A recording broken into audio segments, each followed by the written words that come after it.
Buzz. Le Buzz Bourgogne-Franche-Comté. Fréquence Plus met la lumière sur vous qui faites vibrer la région. Fréquence Plus.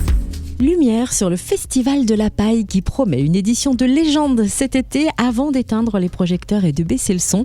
Les 24 et 25 juillet prochains, Métabier deviendra une dernière fois le théâtre d'un week-end hors du temps.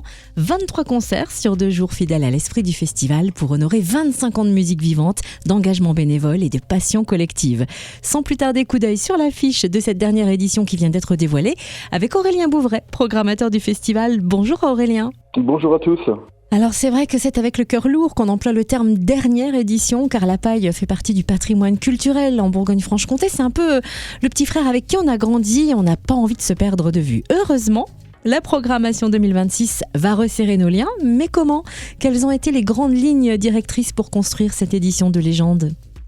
Eh bien, on a voulu voir cette dernière édition comme un grand banquet qu'on partage entre amis, avec tous les ingrédients qui font que d'un bon repas, d'un bon menu qu'on partage, avec différents styles. Hein. C'est toujours aussi l'ADN qui a fonctionné en tout cas pour le Festival de la Paille, d'avoir à la fois un équilibre de genre. Il y aura de la pop, il y aura du reggae, il y aura de l'électro, il y aura du rap, un équilibre intergénérationnel, c'est-à-dire qu'on puisse apprécier le festival en famille, entre amis, en venant avec des enfants, de passer vraiment un bon moment collectif tous ensemble, de se faire plaisir. Je crois que l'idée du plaisir a été remis vraiment au centre pour terminer, en tout cas, fêter cette dernière édition tous ensemble pour justement pouvoir rentrer dans la légende et de laisser une belle image et un bon souvenir. Alors on a évidemment des têtes d'affiche.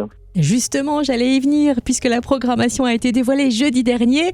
Et là, franchement, c'est le double effet waouh qui sera donc à l'affiche de cette édition de légende. Alors, on a des groupes évidemment grand public qui feront en tout cas causer. Je pense notamment à Kyo, qui attire aussi bien les familles avec les enfants, et puis Boulevard Désert, pour la nouvelle chanson française.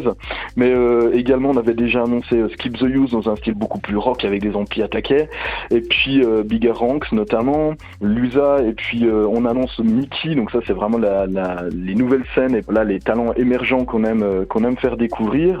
On aura le retour des Vampas le samedi, pareil, pour ramener énormément d'électricité sur le festival. C'était des très bons souvenirs qu'on avait eu quand on avait déjà reçu Didier Vampas il y a tout début des années à Métavier.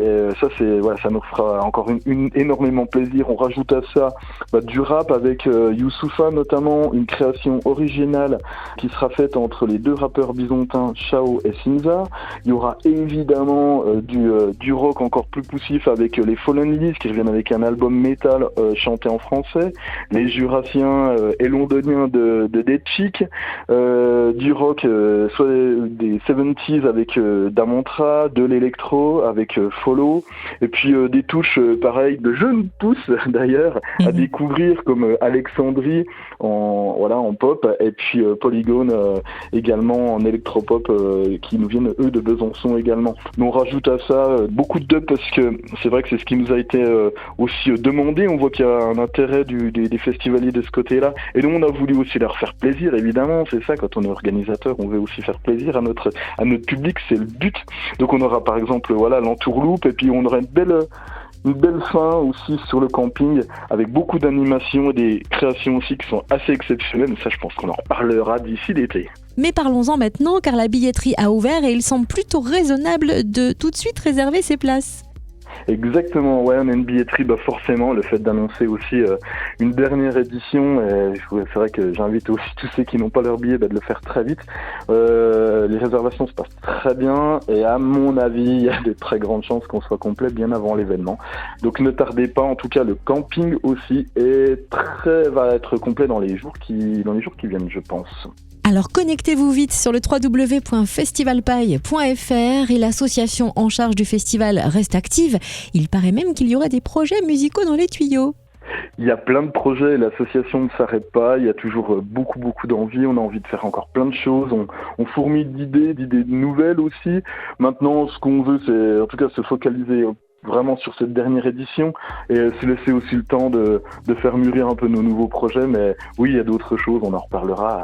Évidemment, on va se laisser un petit peu le temps de poser tout ça, de recréer, de se donner aussi, d'aller voir aussi ce qui se passe un petit peu sur d'autres événements, de ramener un petit peu des idées, de remélanger tout ça, puis encore une fois, de garder en tout cas le plaisir de la création et de l'organisation. Et le temps de savourer cette édition euphorique de légende du Festival de la Paille les 24 et 25 juillet prochains à Métabier.